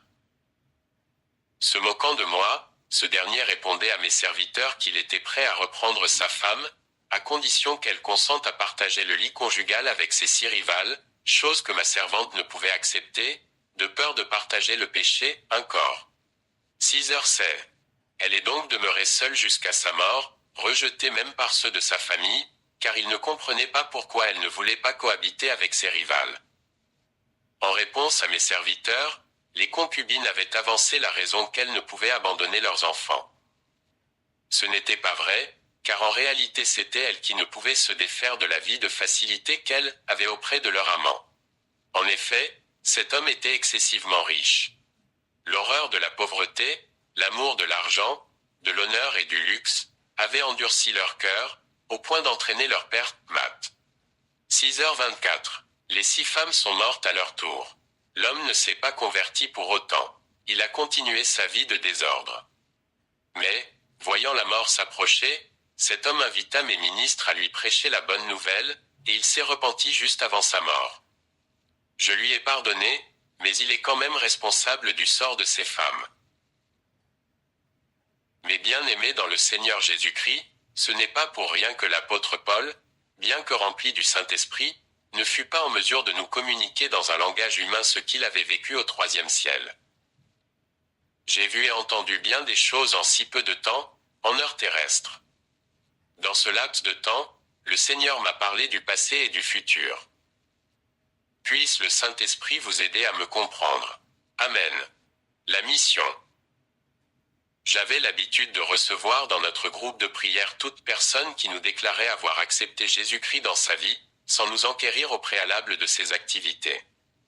Notre comportement était basé sur le verset qui dit que le juste vivra par la foi. Mais, par la suite, nous avons découvert, même parmi nos diacres, des détenteurs de débits de boissons ou d'hôtels de passe. Ce jour-là, du haut de son ciel, et après que nous ayons quitté l'endroit où nous nous trouvions, le Seigneur me fit voir les œuvres de mes contemporains. Je vis alors des choses inimaginables. En effet, le Seigneur me fit voir comment, par son débit de boisson, le diacre enivre les gens. Une fois ivres, ceux-ci font tout ce dont ils sont capables. Alors je compris que Dieu est saint. Le Seigneur me dit, regarde ce pasteur. Vois comment il met la main dans sa poche et sort de l'argent pour le remettre à cette paroissienne. Je suivais la scène comme sur un écran de télévision. Oui, mes bien-aimés, Dieu voit tout. Je vis comment le pasteur, dans une chambre d'hôtel, caressait la poitrine d'une fille. Quand il se mit à la déshabiller pour faire l'amour avec elle, je fermai les yeux et détournai mon regard pour ne pas voir la scène. Mais, chose étrange, même avec les yeux fermés, je voyais toujours. Je m'étonnais de ce phénomène, mais je compris ce que voulait mon Seigneur, me faire toucher le mal du doigt. Alors je tombai à genoux pour la 3e fois, et je l'implorai, libère ma vue de ces obscénités. En guise de réponse, il me dit, tu es scandalisé à la vue de ces choses. Et pourtant tu es un homme. Peux-tu ressentir ce que je ressens, moi qui dois voir toutes ces abominations? Je vis ensuite une fillette de 12 ou 13 ans entrer dans un hôtel, accompagnée d'un vieux papa qui pouvait avoir l'âge de son grand-père. La fillette y avait consenti à cause de l'argent. Malgré les cris de douleur, les pleurs et les saignements de la fillette, ce vieux s'acharnait sur elle. Le Seigneur me fixa de ses yeux tendres et remplis d'amour, et me dit, ce n'est pas dans ce but que j'ai institué le mariage. C'est là l'un des péchés qui sévissent dans l'humanité, y compris dans ton pays, le Zaïre. Lorsqu'il eut dit ces mots, je vis des larmes couler sur ses joues, et il rajouta avec angoisse, voici comment le monde se perd. Après cela, mon compagnon m'amena dans un autre lieu très différent de celui où nous nous trouvions tout à l'heure, et me demanda, veux-tu voir le maître du monde? Oui, répondis-je. Alors nous commençâmes à escalader une colline. Au fur et à mesure que nous montions, il me semblait que le macadam, d'un jaune tacheté de vert, risquait de céder sous mes pieds, ou que j'allais glisser ou tomber. Mais rien de cela n'arriva. Je vis le monde entier. Oh! Un monde qui s'illuminait de toutes parts et de plus en plus, et dont la lumière, très intense, commençait à m'éblouir. Je m'impatientais presque du fait que nous n'avions toujours pas atteint le sommet. Quelques instants après, il me consola, en me disant, encore un peu, et nous y sommes. Mais ces gens ne cessent de te réclamer. S'inquiéta-t-il. Tout à coup, comme s'il y avait eu un changement de dernière minute, tout disparut. Va à Bethel. Puis il m'emmena au-dessus d'une colline, du haut de laquelle j'aperçus une grande ville qu'il me montra, c'est Kinshasa, votre Jérusalem à vous, Zaïrois. Pour la première fois depuis ma naissance, je pus contempler la capitale politique de mon pays, le Zaïre. Nous y descendîmes et nous survolâmes la ville. Je pus lire certaines inscriptions sur quelques toits ou sur les murs des enclos. Pendant ce survol, le Seigneur me parla de beaucoup de choses. Mais, tout à coup, il manifesta de l'inquiétude, en me disant qu'il était très interpellé, dérangé et importuné par des gens qui me réclamaient.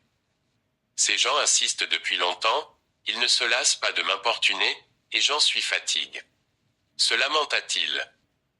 Alors, il me dit, tu vois ce pasteur-là, avec cette femme. Tu vois ce diacre, tu vois cette diaconesse, et ce qu'ils font, tu vois cet homme-là. Tu vois. Effectivement, je les vise tous. Je te les ai montrés, termina-t-il avec amertume. Et je vis le quartier de Kinmazire.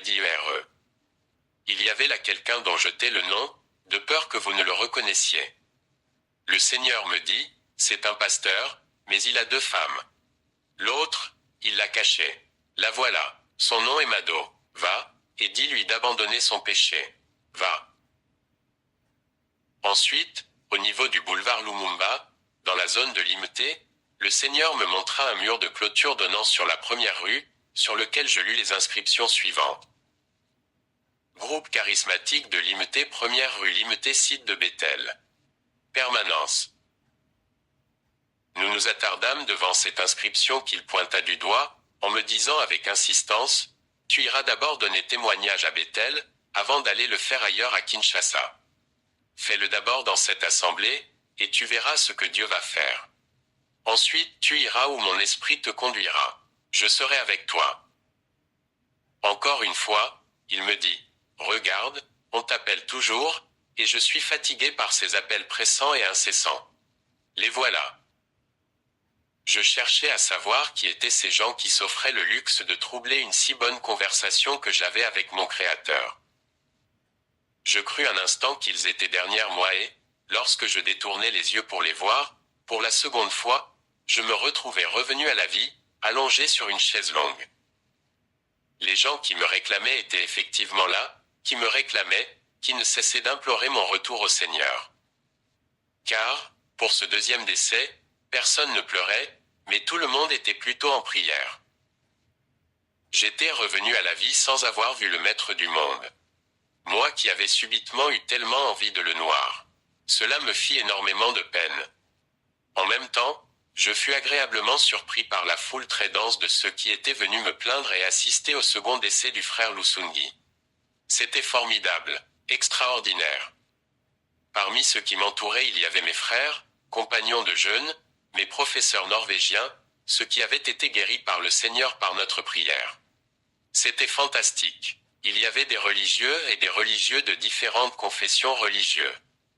Des sœurs en Christ, de diverses congrégations, étaient également là. Et le nombre impressionnant de véhicules. Tout cela me dépassait et je m'en réjouis énormément. Il y avait également dans cette foule un homme en blouse blanche, un infirmier diplômé. Il s'était passé entre lui et mes compagnons de jeûne une scène, dont voici le récit. En effet, lorsque la boule de feu m'avait entraîné, mes compagnons de prière avaient vu que je m'étais écroulé à terre, sans connaissance, comme je vous l'ai dit plus haut. Il était exactement minuit 30 minutes. Certains d'entre eux manquèrent de foi, et dirent que le Seigneur m'avait puni parce que j'avais renoué avec mes anciennes pratiques magiques. Tandis que d'autres, plus fermes dans leur foi en Christ, soutenaient que le Seigneur m'avait retiré d'entre eux pour me parler. Les premiers, dans leur insistance, firent appel à l'infirmier en question, qui arriva avec tous les instruments nécessaires pour une auscultation. Il conclut à une mort causée par un brusque arrêt du cœur. Il s'apprêta à signer le certificat de décès. Mais son diagnostic ne fut pas accepté par les frères qui demeuraient optimistes. Cette attitude mit mal à l'aise l'infirmier, qui pensa qu'on doutait de ses compétences. Au même moment, une prophétie sortit de la bouche d'une jeune fille de 13 ans, annonçant « C'est moi, Jésus, qui ai rappelé mon serviteur Lisungi auprès de moi, pour lui confier une mission très importante à travers le monde. Je le renverrai au milieu de vous. » Si ce message avait apporté un soulagement aux frères, il avait par contre endurci le cœur de l'infirmier, qui ne croyait pas encore que celui qui avait créé la parole pouvait parler. Il apostropha la fille, en la traitant de menteuse et de profanatrice de Dieu. Puis il conclut en ces termes, « Je sais que c'est Dieu qui a donné aux hommes l'intelligence pour soigner et guérir leurs contemporains. Mais c'est aussi par la grâce du même Dieu que j'ai la certitude de la mort de l'homme dont le corps est étendu devant nous. C'est quelqu'un qui n'a pas eu la chance de résister à un jeûne de 7 jours. Généralement, ce sont les femmes qui y parviennent sans problème, mais les hommes se limitent à 5 jours seulement. Mais puisque vous vous accordez pour soutenir qu'il va revenir à la vie, je veux bien rester ici pour voir comment cela va arriver, et je deviendrai alors plus chrétien. » Un long moment s'écoula sans que rien ne se produit, et l'infirmier diplômé était toujours là lorsque, vers 6 heures, 2 sœurs en Christ qui ne priaient pas dans notre communauté vinrent donner ce message. Le Seigneur Jésus nous envoie vous demander de ne pas vous inquiéter à propos du frère Lisungi, et de vous informer qu'il reviendra à la vie avec une importante mission qui le conduira à travers le monde. Alors les esprits se calmèrent davantage. Effectivement, je revins à la vie. Il était 11h55. Ce fut à la fois une grande joie parmi les frères, et un grand étonnement pour l'infirmier diplômé qui, alors seulement, affermit sa foi dans le Seigneur, et reconnut que rien n'est impossible à Dieu. C'est donc ce que j'appris sur l'infirmier en question à ma seconde résurrection. À mon tour, je relatai aux frères tout ce que je venais de vivre et d'entendre auprès du Seigneur, et qui les concernait, tous étaient enthousiasmés et glorifièrent Dieu. Je leur expliquai également tout sur ce mal, ce fléau, le plus grand péché que le Seigneur m'ait révélé, et qui sévit dans le Zaïre, notre pays, l'adultère. Le Zaïre est en perdition, leur confirmai-je. C'est ainsi que le Seigneur m'envoie prêcher. Il m'a dit que lorsque j'aurai achevé ma mission de prédication, il m'amènera quelque part où il va me reprendre pour toujours, c'est-à-dire que je mourrai à nouveau. Ce premier jour de l'an, il y eut beaucoup de conversations à Kisangani, et plusieurs personnes résolurent de vivre en Christ. Gloire à Dieu. Nous repoussâmes l'idée de faire appel à l'Assemblée pour fournir l'argent nécessaire à l'achat du billet pour le voyage à Kinshasa, afin de mettre notre foi à l'épreuve. Dieu exauça notre prière. Il se passa ce qui suit. Un jour, poussé par le ne sais que force, je me levai de grand matin pour une promenade au port de l'Onatra. En cours de route, je croisai un militaire, un adjudant que je n'avais jamais connu avant. Après n'y avoir salué avec la chaleur de quelqu'un qui me connaissait très bien, il mit la main dans sa poche et sortit une somme de 2014 zaïrs, qu'il me remit en me disant, « Souvent, lorsqu'il m'arrive de voyager pour Kinshasa, je me réunis avec les frères du groupe de prière de l'IMT, les RU. Ce matin, j'ai reçu l'ordre de vous, remettre cette somme d'argent pour l'achat de votre billet. Je crois même qu'il y a un bateau qui part pour Kinshasa aujourd'hui. Si vous le voulez, je peux vous recommander au bon soin du commandant. » Je ne lui avais posé aucune question, par exemple celle de savoir comment il allait me trouver si nous ne nous étions pas rencontrés. Mais je compris vite que c'était le Seigneur qui me parlait à travers cet agent de l'ordre. J'acceptai l'argent, puis j'achetai mon billet pour le départ qui devait avoir lieu ce même jour. À la maison, je fis ma valise et dis au revoir à mon épouse ainsi qu'aux frères de Noire Communauté. Dans le bateau qui m'amenait à Kinshasa, je ne cessais de témoigner de Jésus. 2 magiciens parmi les passagers abandonnèrent Satan pour suivre le Seigneur Jésus. Je parlais aussi de ma mission à 2 pasteurs de Nzambe Malamu et de Tchouapa, et je leur exhibais, en guise de preuve de mon ancienne appartenance au monde satanique, un diplôme signé par Lucifer, les clés pour ouvrir le monde invisible, ainsi que la liste des cimetières à travers le monde, sur lesquels s'étendaient mes pouvoirs. Depuis ma conversion, je considérais ces objets comme étant sans valeur aucune. Ces 2 pasteurs me conseillèrent de les leur céder. Ce que je fis sans hésiter, car eux les considéraient comme compromettants. Après 2 semaines de navigation sans incident, le bateau accosta au port de l'Onatra à Kinshasa, d'où je pris un taxi qui me conduisit à la cité Bethel à Limté, ma première destination. Je commençai à témoigner par Bethel, comme me l'avait recommandé le Seigneur. Il y eut beaucoup de conversions, 6000 personnes par jour rendirent leur talisman sous forme d'objets volés. De là, je suis allé témoigner au pasteur qui avait 2 femmes. Je lui racontai la recommandation du Seigneur, en lui précisant le nom de cette 2e femme, et l'endroit où elle habitait. Le pasteur crut un instant se trouver devant un féticheur ou un magicien, mais il réussit à se ressaisir et reconnut en moi un véritable messager du Seigneur. Je ne pouvais pas m'imaginer que le Seigneur me connaissait, s'extasia-t-il. Lorsqu'il alla trouver sa concubine ce jour-là, il lui expliqua les faits et l'informa de sa ferme conviction qu'il devait se mettre en règle avec son Dieu. Il remit alors à la femme une somme de 50 000 zaïrs, et lui rendit sa liberté, en s'écriant, « Mon Dieu m'aime. » Fin.